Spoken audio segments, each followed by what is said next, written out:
Good morning. A very good morning to all. A very good morning to all. So I'm back with another live. Today I have come for MG students. Okay, for MG students. Few students have recommended me. They have messaged me and they have told me that they need some topics for me to be taken. And today I have come for them. And if you have any suggestions, okay, suggestions means if you have need to take any topic, you can come and you can text me, okay? You can give comments so that I can watch you, okay? So if anyone is watching me, please type a hi so that I can know who's watching me. If anyone is watching me, please give a hi or a good morning or a good afternoon. Good afternoon to all. Yes, today we'll be discussing about topic for MG student, okay? And if I'm audible, please tell me if I'm audible. Just type yes. If I'm audible. If I'm audible, please tell me if I'm audible.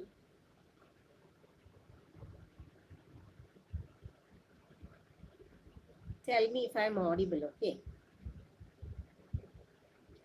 And we'll start the live soon. Yes, there are a few students watching me. We'll start the live soon. Am I audible?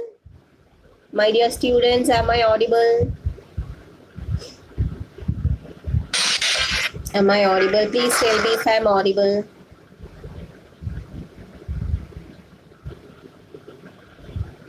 Please tell me, okay, if I'm audible. If you can hear me, please tell me. Hear me, please tell me. Hear me, please tell me.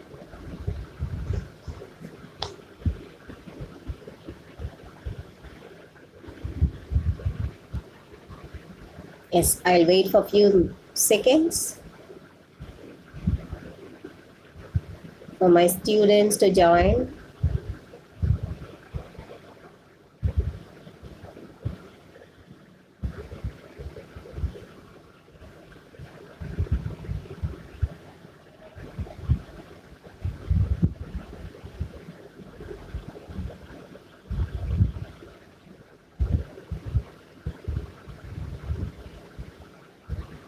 We'll soon begin our live.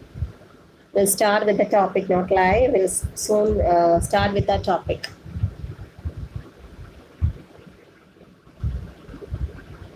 So, as I told you, I have come today with the topic, especially for MG University UG English students.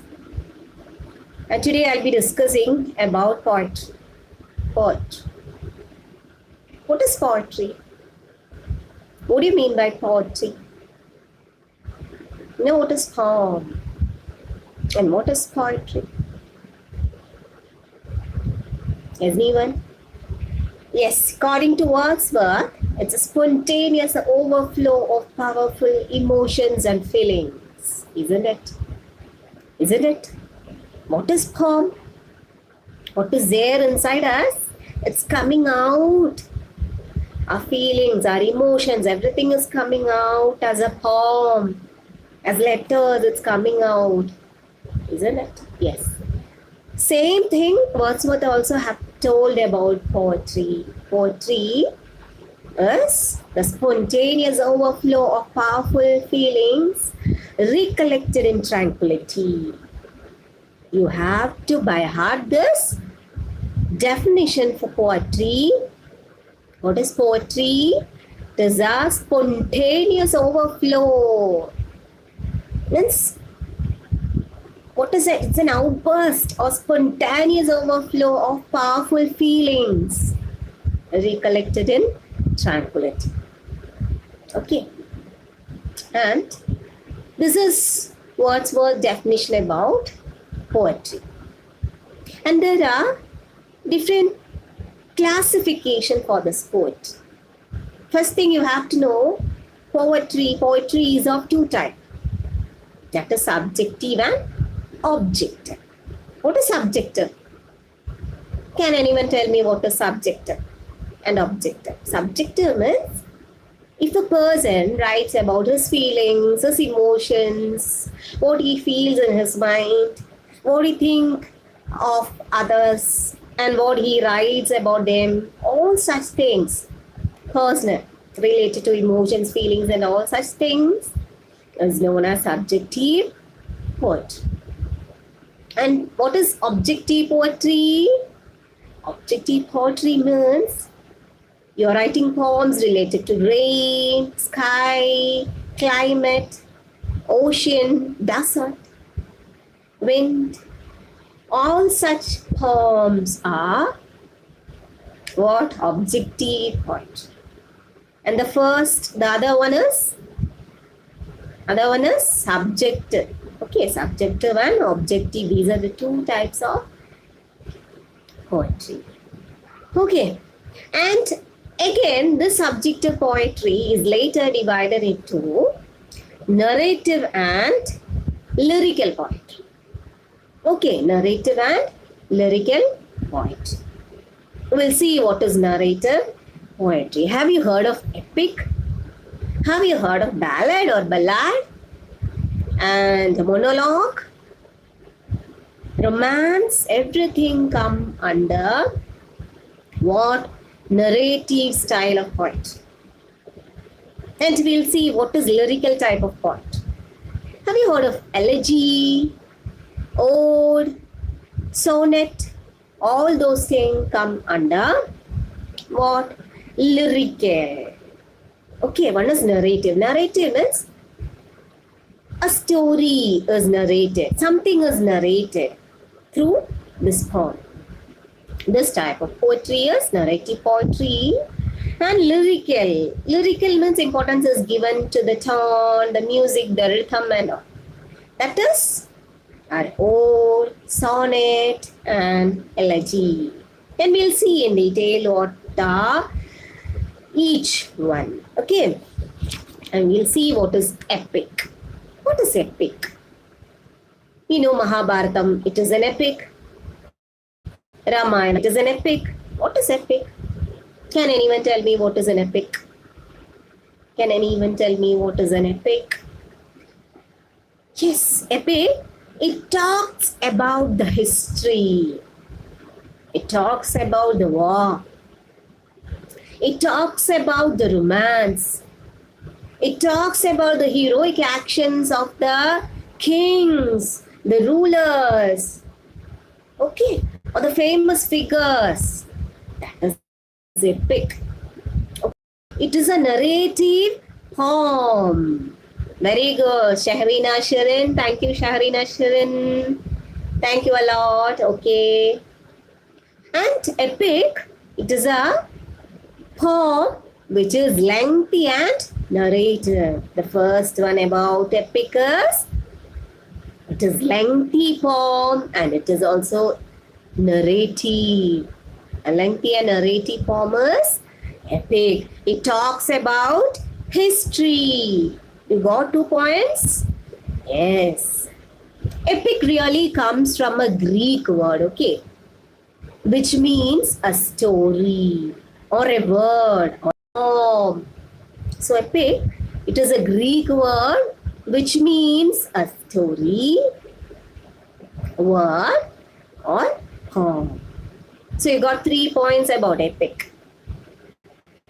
And it is a kind of poem that recounts the heroic deeds.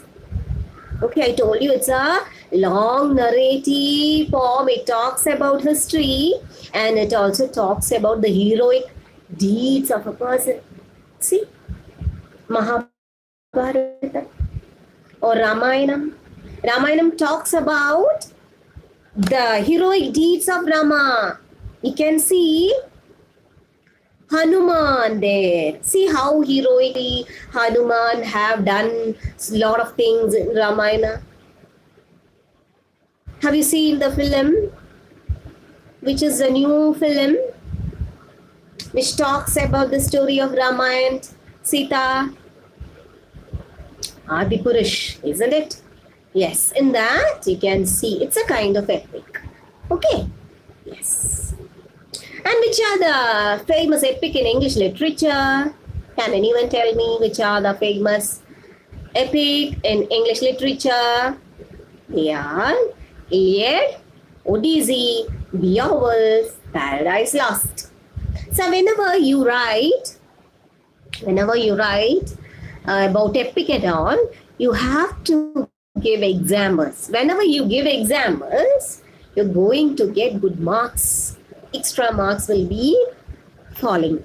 So always, if anything is asked, you try to answer with an example. Okay. So which are the examples for an epic? It is Iliad, Odyssey, Beowulf, and Paradise Lost. These are the examples of epic. Got it? Yes. Now we'll move on to ballad or ballad. Sometimes it's pronounced as ballad or sometimes pronounced as ballad. Both are correct. Okay. So, it's a poem or a song narrating a story in a short stanza. It is a story narrated in the form of a poem in small stanzas. You got it? Yes. It is always a romantic song. Ballads or ballads. It is always a romantic song. Okay. Yes. It is always written in the form of verse.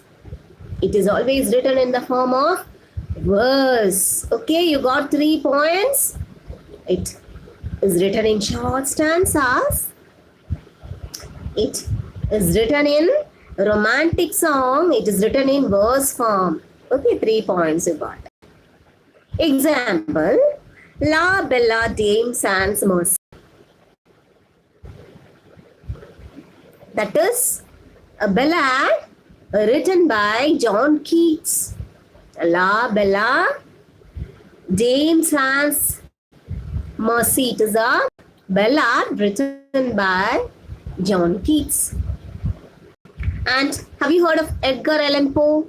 Edgar Allan Poe has also written a ballad, that is, or ballad, that is Annabel Lee.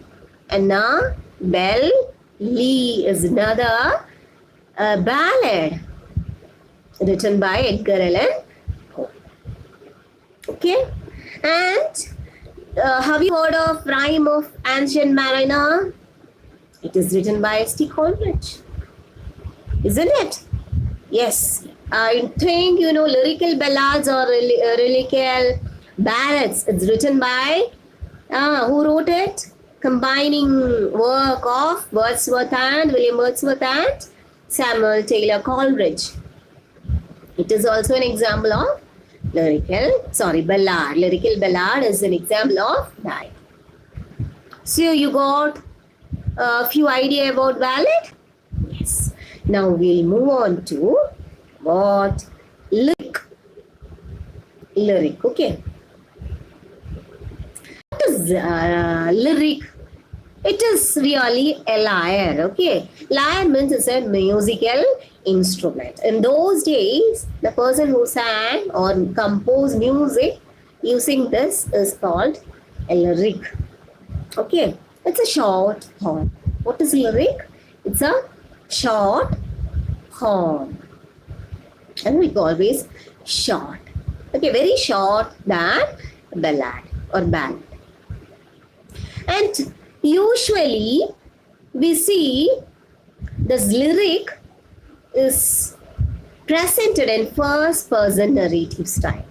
It is presented in first person narrative style or in first person point of view. Okay. Yes. Now we'll see what is ode. I told you there are three parts that come under what this lyric, that is ode, sonnet and elegy. And we'll see what is ode. It is a lyrical poem. Okay, ode is a lyrical poem. Can you tell me some examples of ode? P.B. Shelley's ode, ode to the west wind, isn't it? And who wrote ode to the nightingale, ode to the Grecian urn and all? Who wrote it? Yes, it's John Keats, isn't it? Yes. Now we'll see elegy. What is elegy? Elegy is a sad song. Sad song, mourning at the death of someone. Okay, it's a sad poem. If we read that poem, we'll also feel so sad because that poem is written from the sadness, out of sadness. This poem is composed out of a sadness, means the death of someone. That is elegy. Okay, a kind of death song. It expresses great sorrow. Okay, if you read that elegy, you feel how sad this poet feels now at the loss of someone. And have you heard of Adonis? It's a famous elegy. Adonis, it's a famous elegy written by P.B. Shelley, mourning at the death of, anyone know the answer? Mourning at the death of Keats. Okay, and when Keats passed away, Shelley wrote this elegy, mourning at the death of Keats, that is Adonis. Okay, this is what elegy. So we discussed the ode, we discussed elegy, and next one is what? Sonnet. We'll discuss it later. Before that, we'll see what is satire. Have you heard of satire? Mocking at someone. Mocking at someone is what? Satire. Mocking at someone and writing that mock through a poem is satire. Understood what is satire? Yes, it is an art of making someone or something look ridiculous. And it will also raise laughing. If I want to mock my friend, what I am doing, I am not going straight and mocking him. I am writing a what? Satire. And whatever I have to tell, whatever I have to make funny on him, I am writing through my poem. This is satire, and this will evoke laughter in the readers. Okay, this is satire. Now next one is rhyme. You know rhyme, what is rhyme? It is a repetition of what? A repetition of sounds between two words. Example, hat, cat, got, hot, bought, sought. All these are what? Rhymes. Okay. And have you heard of metaphor and simile? What is metaphor? These are poetic devices. Okay, metaphor, because we are talking about poetry. I'm telling you what is metaphor and simile. What is metaphor and simile? These are both are poetic devices. Simile is used to compare one with another. She is beautiful as a rose. Okay, she is beautiful as a jasmine. Comparing this girl or this lady to a flower. This is what? Simile. She is as beautiful as a rose. She is as beautiful as a rose. She is like red rose. All such things are simile. And we'll see metaphor. The metaphor tells that one thing being the other as it is the same. That is that. That is what metaphor. It is not telling it is like she is like red rose. She is red rose. It is not like. Like means it is simile. She is red rose. Her lips are like rose. That is what simile. Her lips is rose. Means it is metaphor. That is that. That is that. There is no change in that. That is metaphor. Okay. And we'll see a few examples. My friend is a knight. My friend is a knight. That is metaphor. My friend is like a knight is a simile. My friend is a knight is a metaphor. You got it? Yes. And she is a chatterbox. She is like a chatterbox. It's simile. She is a chatterbox's metaphor. So don't forget what is metaphor. Metaphor is that thing is that. No change is there. And what is simile? Simile means that thing is like the other. Okay. And next is we'll see. So I discussed about the classification of poetry today. So I'll continue with the other topic later. Okay. After a short break, I'll continue it later. So keep on watching.